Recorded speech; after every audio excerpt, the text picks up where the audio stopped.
The following is a live presentation of Hockey Night in Canada in association with the National Hockey League. This year marks the 60th anniversary of Hockey Night in Canada, and the show as we know it is a part of our culture, it's a part of our heritage, and each night at the top of the clock, when the show begins, hockey fans in this country and around the world now have come to expect a perfect musical opening to the broadcast that will set the tone for the game we are about to see. There's more to the picture than meets the eye. One of the men responsible in producing these great openings is Tim Thompson, the musical producer and director for Hockey Night in Canada on CBC. He's also a former professional hockey player and independent filmmaker. Tim, welcome to the show, my friend. Wow, thank you for having me. Thank you for How's it that going? introduction. That's a lot of pressure. Yeah. I understand you just took your father out for a belated Father's Day dinner. I did, yeah. I got stuck in the edit suite at CBC for Father's Day. So Yeah. beyond a phone call, I said Tuesday night, let's do it. So yeah. Yeah, you were a little busy, and you're referring to the wonderful opening we saw the other night from Neil. You used Neil Young's song "Hey Hey My My." Amazing, living legend, and a guy who doesn't usually clear his music. So how did this actually happen over the weekend there? And explain the vision behind this one. Did your phone just explode after it aired? Because it was just tremendous. Yeah, it was a doozy, so to speak. I guess the backstory, I guess it would be like everyone, most people, I think, have a huge amount of love and respect for that guy and what he's done and what he means to this country and everything. And I guess where I grew up in Toronto, he lived there, and then he moved to Winnipeg, but then he came back for high school. And this high school, there was two in our district you could go to, and the one my brother and sister went to, he actually went to. And there's this urban, I don't know if it's an urban myth or if it's truth, but so the story goes he got kicked out for driving a motorcycle down the hallway, which is pretty awesome.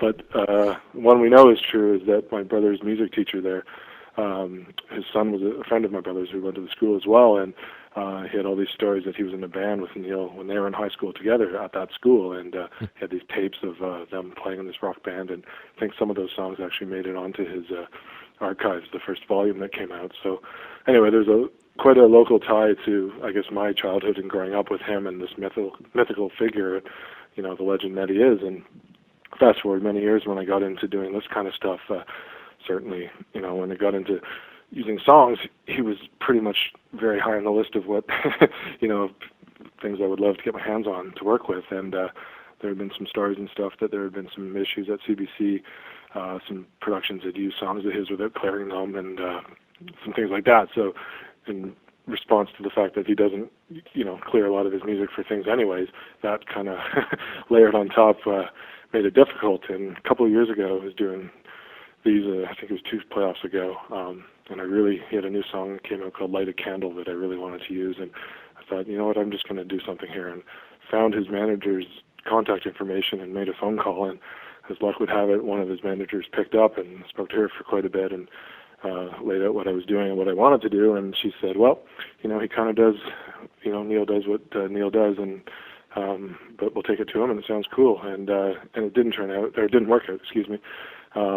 But then fast forward to last week, being on the 60th anniversary, and obviously his father, Scott, who was a giant in this industry and had worked on Hockey Night, and who actually, as the story goes, got fired by the Leafs for, he was kind of a no bullshit journalist, and he wouldn't hide behind my sources or things like that. He kind of told it like it was, but he also did a lot of things for the art of hockey and wrote these great novels about it, and lots of articles and things like that. And so being the 60th, I'm like, wow, at the start of the year, I'm like, there's got to be a way to, try to get something done with him involved in it. And, thinking, well, getting a song of Neil's won't be the way, because that doesn't seem to be, that won't happen, it seems. And anyway, so last Thursday, I woke up and just had Hey Hey My My in my head. I couldn't get it out of my head, and I was doing what I do every morning, and editing some music down here while I drank coffee before I went into work, and just came upon a link to, he's on tour in Europe right now, and there was a photograph of him wearing a CBC t-shirt on stage, and I thought, wow, this is a gift from the universe. So Yes. ran into work, and we have a business guy that legally clears all the songs, and said, okay, I know this is probably a long shot, and But and laid it all out and kind of gave him a passionate plea of what to say to these people, or to his management, and gave him the contact I had. And to make a not an incredibly long story, but a story short, 4 hours later it had cleared. Wow. We got a hold of his management, and then they got a hold of him, and he was knowing, put in the pitch that it was the 60th and all that, and just Wow. the stars aligned, and so then the excruciating part came where I had a giant knot in my stomach for 3 days, thinking, "Oh my God!" Yeah. So when you have the honor to work with the music from such a distinguished artist or a really big band like with Neil this past weekend for you, like, you must feel a lot of pressure making these things, right? Because you're essentially putting yourself out there, trying to make an impression on, of course, the millions watching at home, but also sometimes the actual band whose music you are using is sometimes watching too, right? So I'm sure that can be a little intimidating, if you idolize these musicians, right? Yeah, totally. And I guess that was a special case with Neil because there was such a backstory. But but even with like the independent music that I use a lot, I guess my main goal in all these things is to make a really impactful piece of art, but also to honor the song. And if I'm happy with it, and whoever the musician is happy with it, or the band, if they're happy with it, then to me, that's a success. And I guess that's what you're doing with these things, and when you're trying to make such a meaningful piece, is honor what you're doing, and whether it's the game and the music. So, but yeah, there is a lot of pressure for sure, and I know someone who has ties to their family, and saying, "Oh wow, do you want to send it to them?" And she was like, "Well, knowing them, I'm pretty sure they both seen, or she knew his brother, Neil's brother Bob.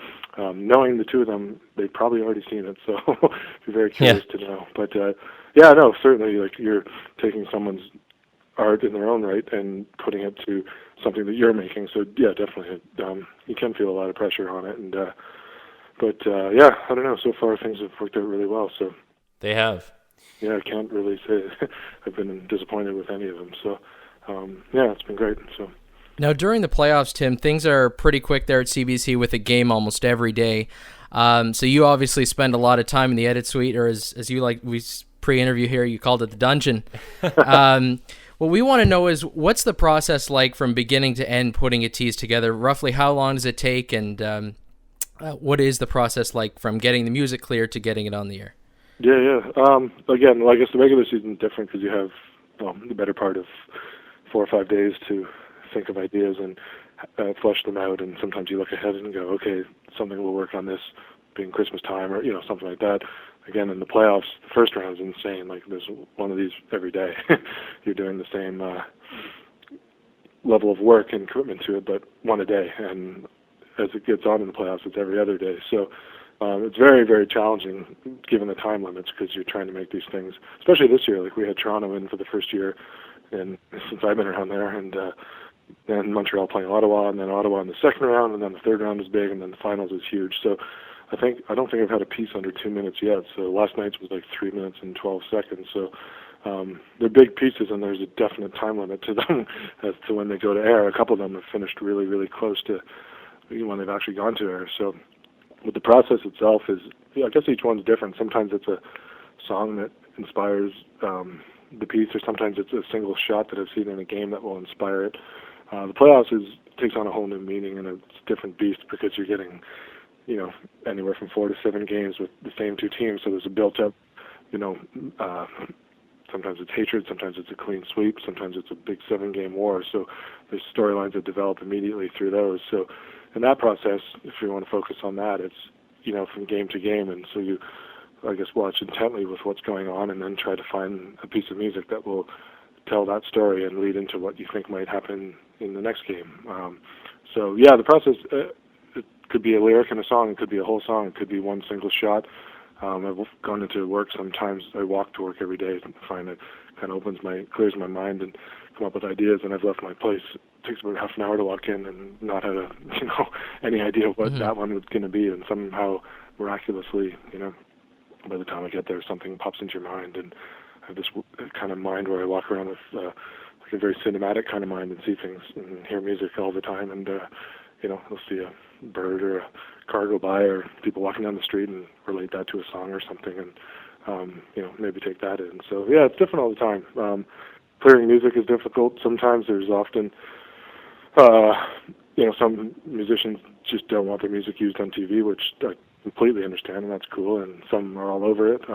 Some songs take 4 hours to clear, like Neil did, and some take months and months. So everything's different, and some are very expensive that kind of price themselves out of what we do, and But for the most part, it just takes a lot of work and a lot of listening and trying to find things that fit certain situations. Especially in the playoffs, you're trying to find a group of songs to cover a 2-month period, and certainly you can add things here and there. But for the most part, the core of the songs that you've heard and will hear have been cleared for the last month or 2 months. That's a very challenging part of it, is trying to find songs that are great, and songs that are real, and songs that work, and not things that are sitting on the charts. That's easy to do. I'd rather work with meaningful music and meaningful musicians who write music for the right reasons, and I think that translates a lot when you hear a great song underneath these things. Totally. So that's kind of the process. Each one's kind of different, and especially now, you get 1 or 2 days to do them, so you kind of live and breathe it from one game to the next. So it's like you don't stop thinking about it all the time until you're finished, and then you move on. So definitely challenging, but kind of a really exhilarating challenge at the same time. Mm-hmm. Now, Mike and I are both big fans of opening montages, whether they be on Hockey Night or in other sports. Personally, I have a favorite, and to me, it happened to be yours, but it was the closing montage of the 2011 playoffs. I think it was to U2's One. To me, that just absolutely blew my mind. Do you have any favorites of the work that you've done? Oh, wow. Yeah.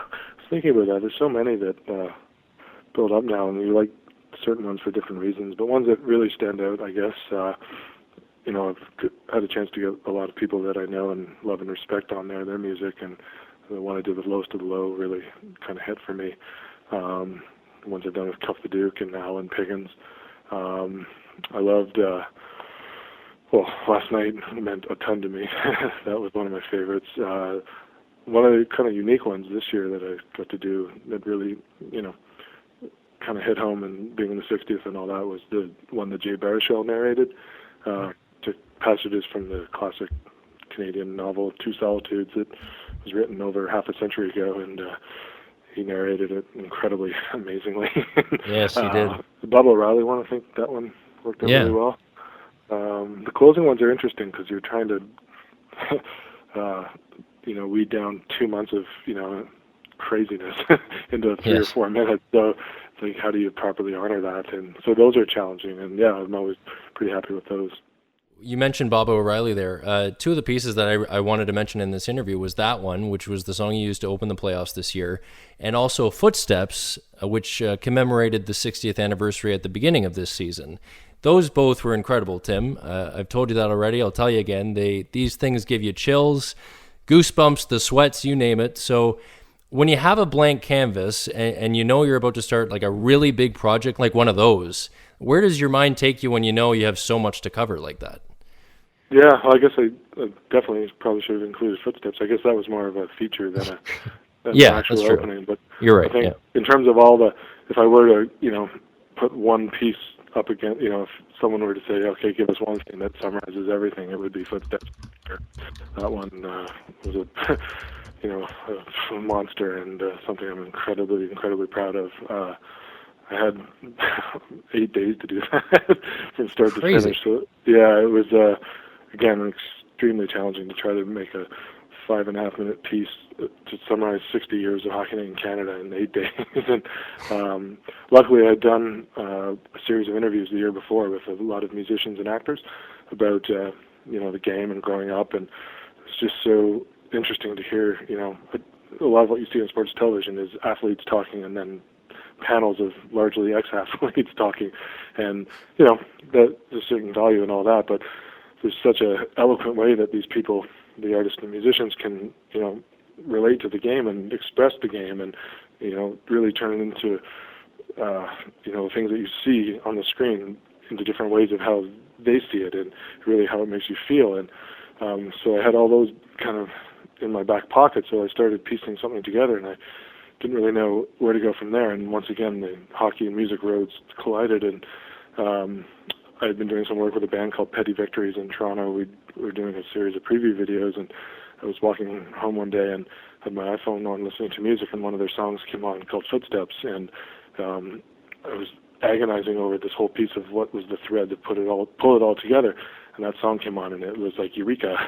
It hit. Yes. And the line is, "These are my footsteps, he's on my footsteps," and I'm like, oh my God, there it is. So I ran. I think I stopped and I punched a bunch of notes into my phone, and then ran back here, and about 6 hours later, the piece was kind of fleshed out, and so yeah, that was a beautiful piece that kind of, for me, it's working on this show. I think like everyone in this country, and we grew up watching this thing on Saturday nights, like your eyeballs turn to the screen, and there's such an impact. And as Gord Downey said in that piece, it takes you back to when you're young and the solitude of winter nights, and or winter fighters, I think was the words he used, and such a beautiful way to describe it. And it was, making things for this show in general is an honor, and making it for the millions of people who watch it is an honor, and it's incredibly amazing and humbling to do that, and to have the opportunity to put that all together for something like the 60th anniversary, and then have people like Gord Downey and Jay Baruchel and Hugh Dillon and Sarah Harmer and John Sampson,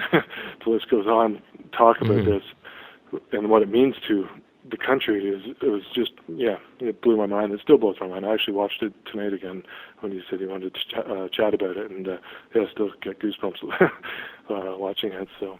And rightfully so, Tim. You've received a lot of attention this year from the media here in Canada, and even south of the border and around the world, and everyone is just blown away and has a similar message, and that is like, this is how you do an opening. This is like no other.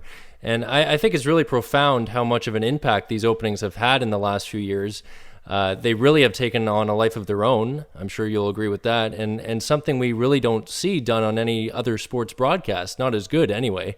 So what's it been like to receive so much support from your fans of your work? Like, does it amaze you?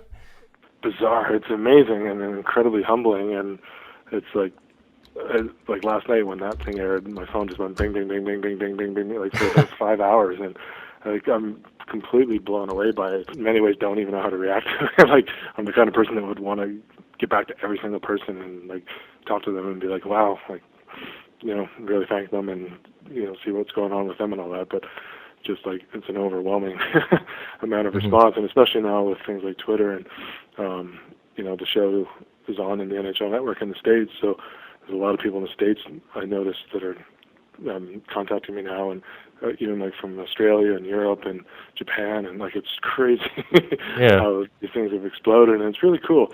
I think a lot of stuff, music and music is certainly something that everyone loves, and hockey is something that millions and millions of people love, and when you intersect those two things that have such a deep impact on people, I think it can really it's really effective and can have quite an effect on people. And that was the thing kind of setting out to make these, was to make something that was a meaningful piece of art that kind of reflects the humanity of the game. Like, there's so much rich fodder and art in the game of itself. It's kind of like, there's the highs and the lows and the glory and the hurt and the sacrifice and the commitment. And so, I wanted to really dive into the music, but like all great art, you're trying to make people think, or you're trying to make them feel. And if you're damn lucky, you can accomplish both of those things. And so it's been really interesting and awesome to see these two roads, music and hockey, collide, and tell this story every week or every night.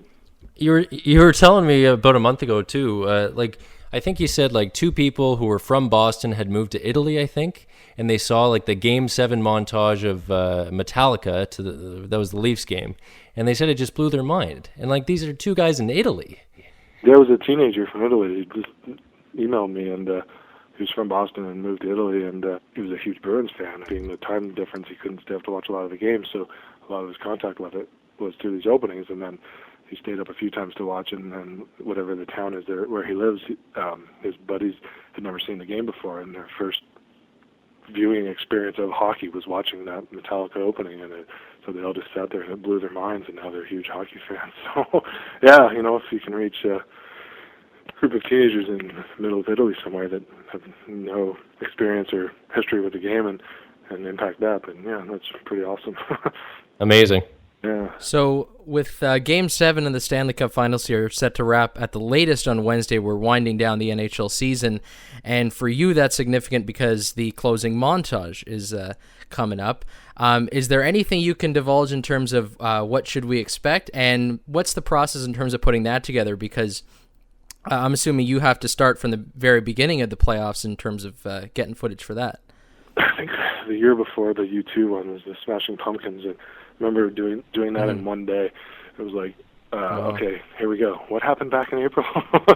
So it's literally like, you're trying to, as I said, combine 2 months into 4 minutes, but hit all the highs and the lows and the stories, and get something from each series in. And this year I was able to sneak a couple days in to get started on it, so I was able to at least get the first 2 rounds, kind of fit into this song done. So right now the third round's even done too, so we're in quite good shape for it. So, but yeah, no, it is a beast, and I know a lot of people sit there. I used to sit and wait for it when I wasn't working here, and so finding the song that fits, whether it was One or Tonight or what Sleeping Sickness was a couple years ago by City and Color, and you're trying to find something that hits all those moments, the highs and the lows, and you can't have something that's all feel good, because there's a lot of things that don't feel good with the playoffs, and you've got to try to capture that. So yeah, the song this year was another one of those ones, like a Neo or a Metallica, that